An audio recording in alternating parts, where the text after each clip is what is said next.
This is. I don't mean to sound preachy by bringing, bringing these religious discussions to my YouTube channel, but it's just a point, that I'm trying to make where the subject of this one does is belief in God so, evidence of a lower IQ. So some people will say it was.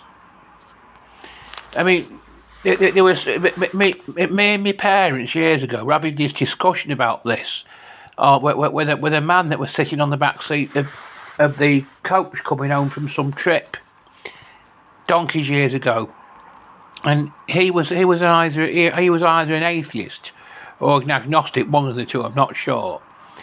And it is the reason for his doubts in a spiritual being were due to there was a case he knew of some children who'd been burned to death as a result of playing with matches, and they weren't overcome by smoke but fumes first. Most people get overcome by smoke fumes before they get burned to death, but these children weren't.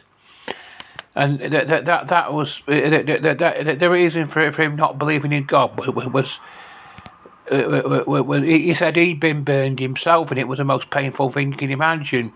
And that's what made him think, if there was a God, how come he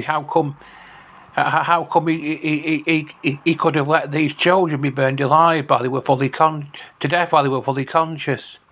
Anyway, that's enough about that. It's not a very pleasant subject, is it? But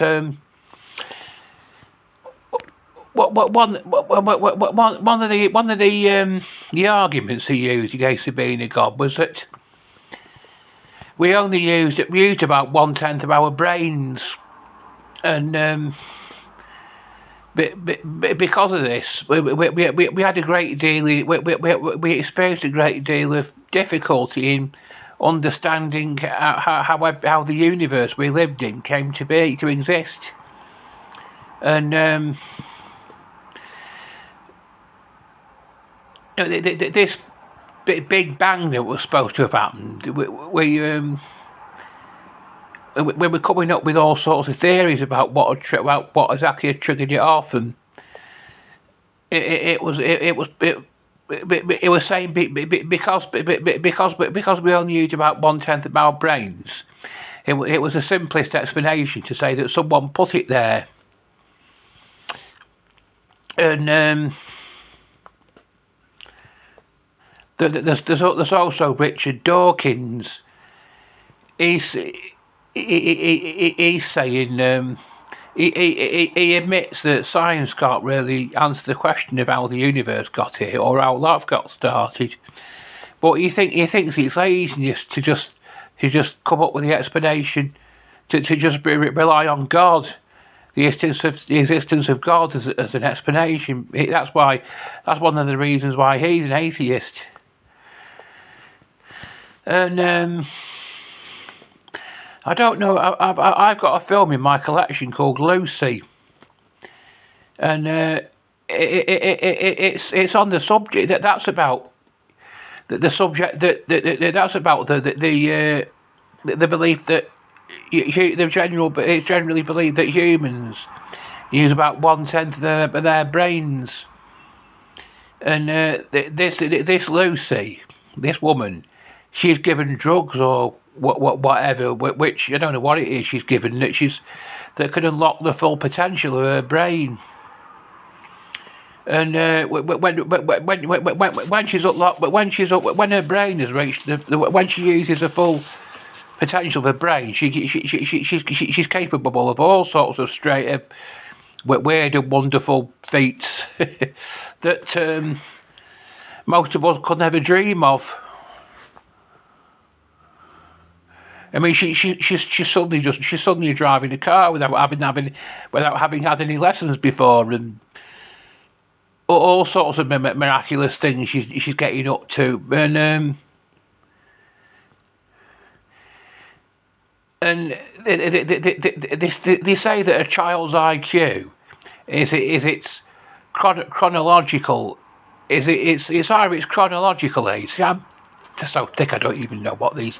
It's either the child's chronological age divided by its mental age, or the other way round. I don't know which way around it is. I'm too thick to know that. You see, I don't know what an IQ is because I'm too thick to know what an IQ is. I don't know anything much, me. But imagine if there was a being that wasn't subject to the limitations of time. It doesn't have a chronological age. It's always been there. Therefore, its IQ is limited, and it therefore has powers beyond our comprehension, and it had the ability to create, and to create the entire universe that we live in, and also all life existing on Earth. And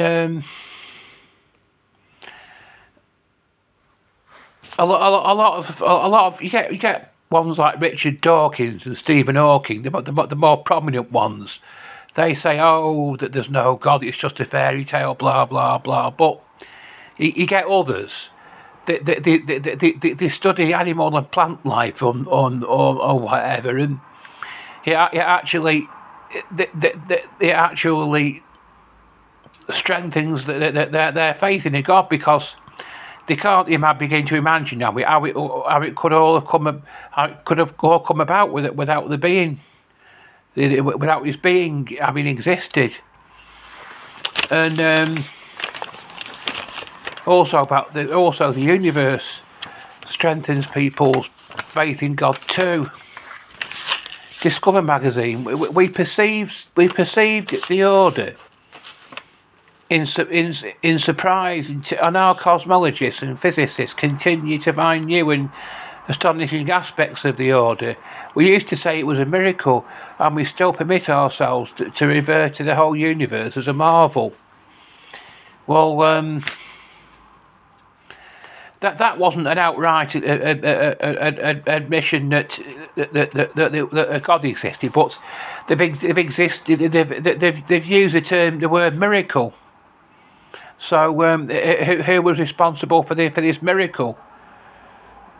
And this is what former astronaut John Glenn said. It is the orderliness of the whole universe about us, from the smallest atomic structure to the most enormous thing we can imagine. Could this have just happened?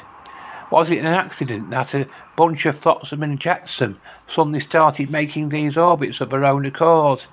That this is one big thing in space that shows me there is a God. Some power put all this in orbit, and that power keeps it there. So it's not just life on Earth that people see as evidence of there being a God. It's the orderliness of the universe that we live in. And you know what?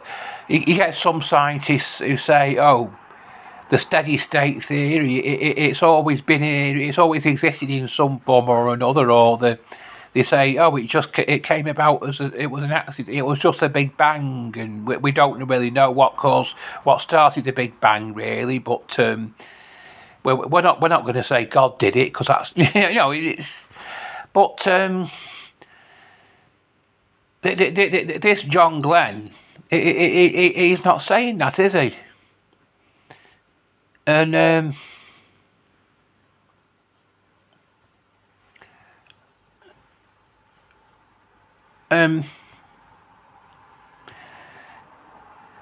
he couldn't have been that.